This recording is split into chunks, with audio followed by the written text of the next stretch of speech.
प्रधानमंत्री नरेंद्र मोदी ने video conferencing के माध्यम से गुजरात के सूरत में जल संचयन जन भागीदारी पहल के शुभारंभ के अवसर पर आयोजित कार्यक्रम को संबोधित किया। जल सुरक्षा के बारे में प्रधानमंत्री के दृष्टिकोण को आगे बढ़ाते हुए इस पहल का उद्देश्य सामुदायिक भागीदारी और स्वामित्व पर जोर देते हुए जल संरक्षण करना है। ये समग्र समाज और समग्र सरकार के दृष्टिकोण से संचालित है। प्रधानमंत्री नरेंद्र मोदी ने कहा है कि जल संरक्षण सिर्फ एक नीति नहीं बल्कि सामाजिक प्रतिबद्धता का विषय है। उन्होंने कहा कि ये एक प्रयास और पुण्य कार्य भी है। इस कार्य में उदारता भी है और जिम्मेदारी भी। प्रधानमंत्री आज वीडियो कॉन्फ्रेंसिंग के माध्यम से गुजरात के सूरत में जल संरक्षण पहल जल संचय जन भागीदारी के शुभारंभ कार्यक्रम को संबोधित कर रहे थे। प्रधानमंत्री ने आने वाली पीढ़ियों के लिए टिकाऊ भविष्य सुनिश्चित करने के लिए सभी जल संरक्षण प्रयासों में लोगों की भागीदारी पर जोर दिया। उन्होंने कहा कि आने वाली पीढ़ियां जब मूल्यांकन करेंगी तो पानी के प्रति हमारा नजरिया उनका पहला मापदंड होगा। उन्होंने कहा कि जल संरक्षण जीवन का प्रश्न है। आप 10 वर्षों की सभी बड़ी योजनाओं को देखिए। पानी से जुड़े विषयों पर पहली बार साइलोज को तोड़ा गया। हमने होल ऑफ द गवर्नमेंट के कमिटमेंट पर पहली बार एक अलग जल शक्ति मंत्रालय बनाया। जल जीवन मिशन के रूप में पहली बार देश ने हर घर जल इसका संकल्प लिया। पहले देश के केवल 3 करोड़ घरों में पाइप से पानी पहुंचता था। आज देश के 15 करोड़ से अधिक ग्रामीण घरों को पाइप से पानी मिलने लगा है। जल जीवन मिशन के जरिए देश के 75% से ज्यादा घरों तक नल से साफ पानी पहुंच चुका है।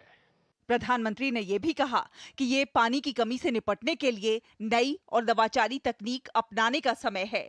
प्रधानमंत्री नरेंद्र मोदी ने कहा कि उन्होंने देशवासियों से पर्यावरण के लिए एक पेड़ मां के नाम लगाने की अपील की थी।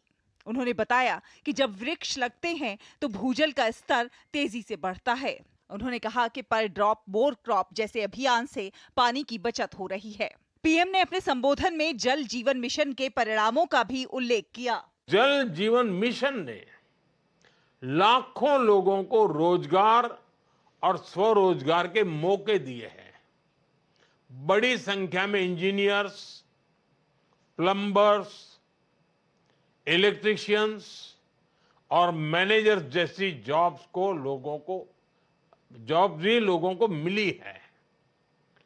WHO का आकलन है कि हर घर पाइप से जल पहुंचने से देश के लोगों के करीब 5.5 करोड़ घंटे बचेंगे।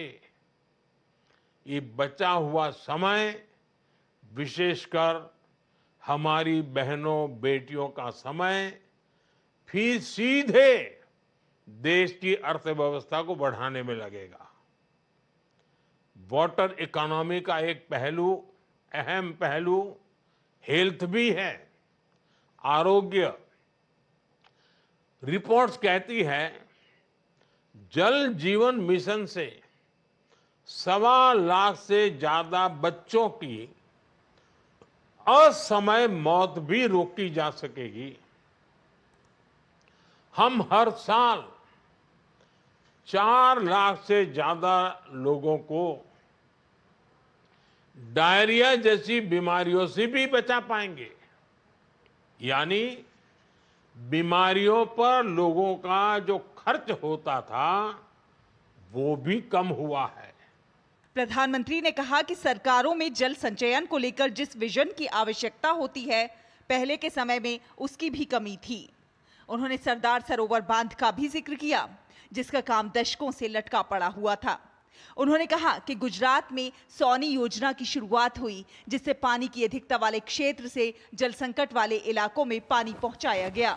Bureau report, DD news.